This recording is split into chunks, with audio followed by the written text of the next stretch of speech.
Hey everyone, Firegrass here, and today we're going to be talking about what may end up being the strongest defensive mechanic for patch 3.16.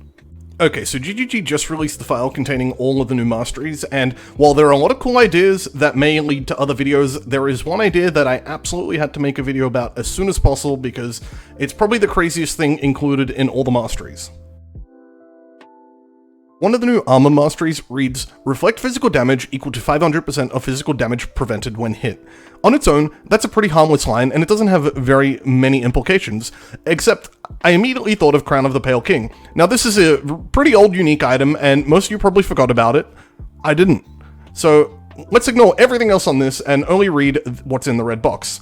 30% of damage you reflect to enemies when hit is gained as life. Now, these are pretty synergetic when combined. In other words, the damage we mitigate, we multiply it by 5, we multiply it by 0.3, and in the end, we're healing for 150% of the damage mitigated by armor. Providing I understand all this correctly, and I believe I do, I've checked with a couple people now, and this appears to be how this works. Now, what's the real conclusion of this line? Well, basically, damage up to 30% of armor deals net 0 damage, okay? And now, this seems like a pretty crazy conclusion to reach out of, nowhere. I haven't exactly shown the working. I'm about to. So we're going to use the armor calculator I made the other day, and we're going to punch in just some random numbers. 25,000 armor and incoming damage of 7,500. Now in this case, we do not have any phys damage taken as X conversion into our gear. This actually makes this even better.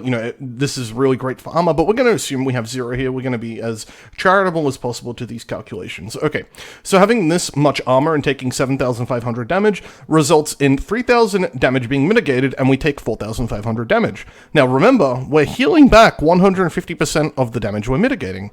150% of 3,000 is 4,500. So we mitigate this much, we take this much, and then we heal this much.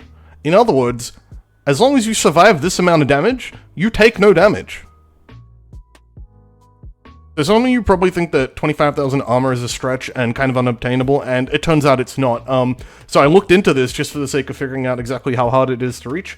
We're going to leave the helmet slot open since Crown of the Pale King has no armor on it, but just a tier 1 body armor, a tier 1 gloves, tier 1 boots, granite flask of iron skin, and then the new buffed determination with defiance banner and 1 armor node on the tree gets us to 20,000 armor on its own. So of course, left side characters with actual armor investment in their gear and all that, you're gonna have way more. You're gonna easily be pushing 40 to 50,000. Keep in mind, these bases are 20 quality, not 30 quality. They don't have any base type variants, which is being introduced next patch.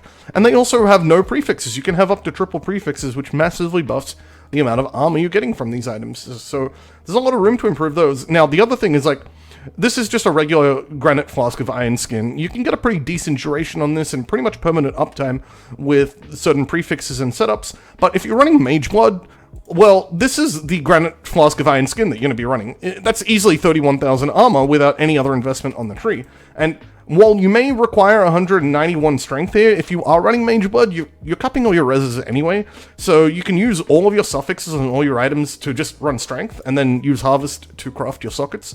So it's not really a problem. In fact, I think that a lot of characters, if this goes live, a lot of characters are just going to want to run this kind of setup. It doesn't matter if you're a bow character. I mean, why not basically be immune to damage in most cases? This is completely free.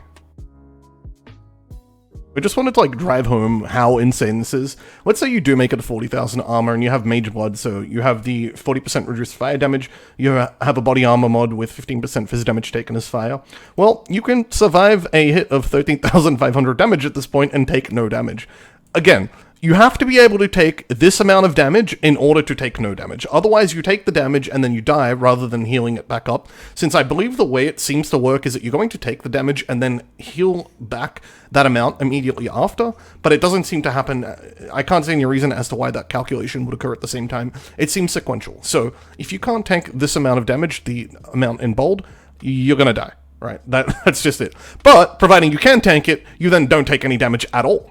So, 40,000 damage, we can survive a hit of 13,500 damage because we're mitigating 4,714, and then this calculation over here shows us the mitigation times 1.5, that's 7,071, which is higher than this number. So, you just heal it all back up, it's that easy, just literally don't take any damage. I'm just going to be honest with you guys, don't get your hopes up. Either I'm severely misunderstanding something, or GGG's going to hear about this and then just nerf it before it goes into the game. And even if it ends up going into the game in this state, they're probably going to nerf it during the patch.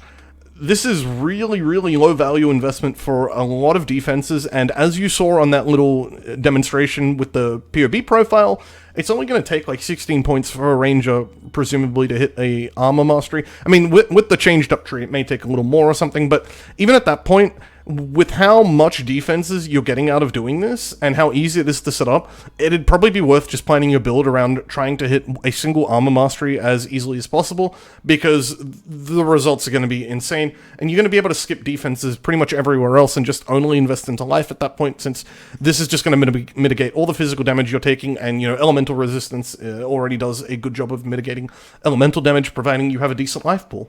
Probably not going to be making a video about the Squire. I think you've already seen a bunch of videos that sufficiently explain why that shit's also busted.